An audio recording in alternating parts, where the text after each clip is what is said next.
It all started on a Tuesday, when Dr. Eleanor Smythe arrived at Trinity College, Cambridge, with a suitcase of vacuum tubes and a ruined sense of gravity.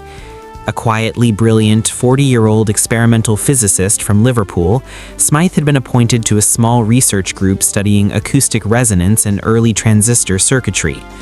Her colleagues were real men of science: Professor Arthur Penrose, later remembered for a scathing letter to Nature, a young technician named Michael Adey, and a graduate student who kept meticulous notebooks, Joan Reynolds.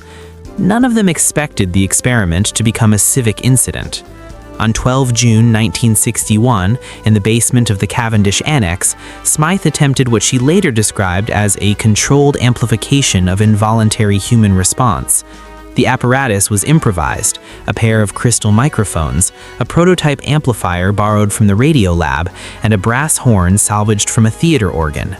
The goal was serious enough: map the neurological ripple of laughter from medical use, and small signs of success made the atmosphere giddy. What the journals did not foresee was resonance meeting a particular geometry in the brickwork and a Tuesday wind through Parker's piece. At 1437, the device emitted a low, near imperceptible hum. Joan Reynolds wrote, "We all smiled at the sound. The room smiled back." The hum tuned to the human chuckle, and the brick mortar began to vibrate in sympathy. According to eyewitness testimony later compiled by The Times and BBC Cambridge, the first visible effect was modest and absurd: a perdurable whoopee cushion sound that seemed to emanate from the air itself, and followed Prof. Penrose into the Fellows' Garden. A gull landed on the King's Chapel spire, and, as if reciting a teleprompter, let loose a series of precisely timed caws that matched local bar jokes. Within an hour, laughter had a physical agency. Midwives reported an entire street of laundry folding itself in applause, a market stall's apples arranged into a smile, a town crier on Market Hill found his bell answering him in puns. The phenomenon spread along cables and tubes.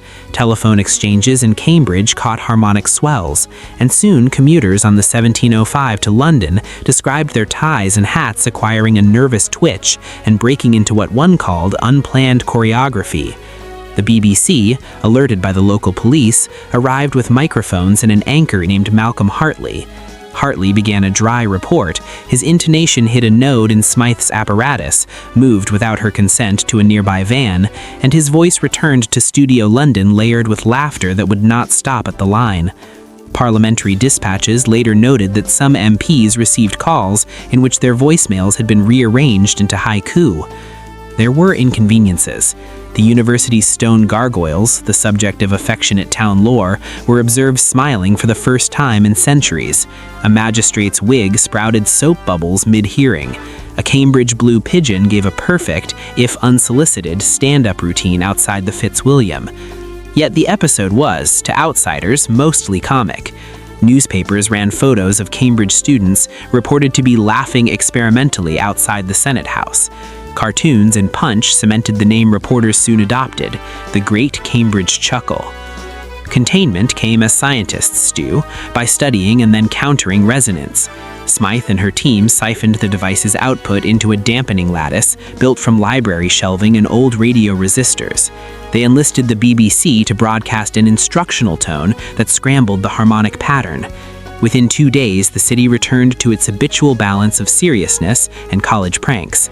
Official records filed at Trinity College and a footnote in a 1964 Cambridge Chronicle summarized the aftermath: no lasting harm, profound embarrassment, and a small patent application for an effective resonance modulator that was never commercialized.